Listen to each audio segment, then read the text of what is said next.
Hi అండి, అందరికీ నమస్తే. అందరూ ఎలా ఉన్నారు? Welcome back to our channel. ఇవాల్టి మన రెసిపీ వచ్చేసి ఉల్లిపాయ ఉప్పు చేప కర్రీ.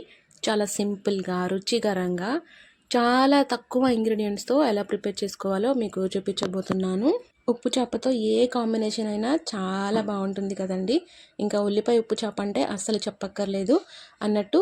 ఉప్పు చేపలు చాలా ఈజీగా ఎలా క్లీన్ చేసుకోవాలో వీడియో పోస్ట్ చేశాను. ఇంట్రెస్ట్ ఉంటే డిస్క్రిప్షన్లో లింక్ ఇచ్చేస్తాను, చెక్ చేసేయండి.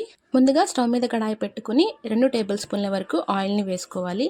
ఆయిల్ కాస్త వేడెక్కిన తర్వాత ఇందులోకి మనం నీట్గా శుభ్రం చేసి పెట్టుకున్న ఉప్పు చేప ముక్కలు వేయించుకోవాలండి. ఇలా ఉప్పు చేప ముక్కలు ముందుగానే వేయించుకోవడం వలన కర్రీలో చితికిపోకుండా, అలాగే తినేటప్పుడు రుచి కూడా చాలా బాగా అనిపిస్తుంది.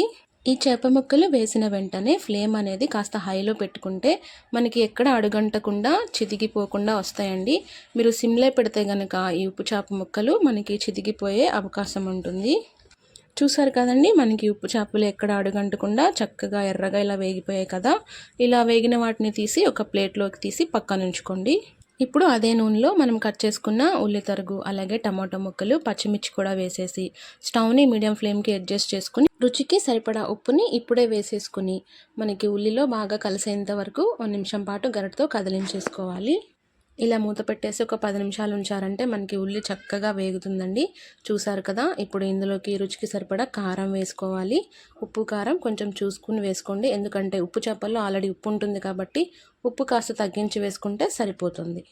ఇలా వేగిన ఉల్లి తరుగులోకి మనం గ్రేవీకి సరిపడా నీళ్ళని కూడా వేసుకోవాలి. ఈ నీరులో ఉల్లి కాస్త ఉడికి చక్కగా దగ్గరకు వచ్చేంత వరకు మగ్గించుకున్న తర్వాత 2 పిక్కల చింతపండు నానబెట్టుకుని పీచులేమీ లేకుండా చక్కగా చిక్కటి గుజ్జు తీసి ఈ స్టేజ్లో మనం వేసేయాలి. మనం ఆల్రెడీ టమాటా ముక్కలు వేసుకున్నాం కాబట్టి పులుపు కొంచెం ఒక్క చింతపిక్క వేసుకుంటే సరిపోతుంది. వేసుకున్న చింతపులుసు కూడా ముక్కలకి బాగా పట్టిన తర్వాత మనం వేయించి పక్కన పెట్టుకున్న ఉప్పు చేప ముక్కలు ఈ స్టేజ్లో వేసుకుంటే మనకి ముక్క ఎక్కడ మెత్తబడకుండా తినేటప్పుడు చాలా కరకరలాడుతుందండి. అలాగే ముక్క కూడా మనకి చితికిపోకుండా ఉంటుంది. ఈ ముక్కలు వేసిన వెంటనే స్టవ్ని సిమ్లో పెట్టేసుకుని 1 నిమిషం పాటు ఇలా దగ్గరకు వచ్చేంత వరకు మగ్గించుకున్నారంటే మన ఉప్పు చేప ఉల్లిపాయ కర్రీ చక్కగా రెడీ అయిపోతుందండి. చాలా టేస్టీగా ఉంటుంది. ఖచ్చితంగా ఇలా ఒకసారి ట్రై చేయండి. అలాగే మరిన్ని వంటల కోసం మన ఛానల్ని సబ్స్క్రైబ్ చేసుకోవడం మాత్రం మర్చిపోకండి.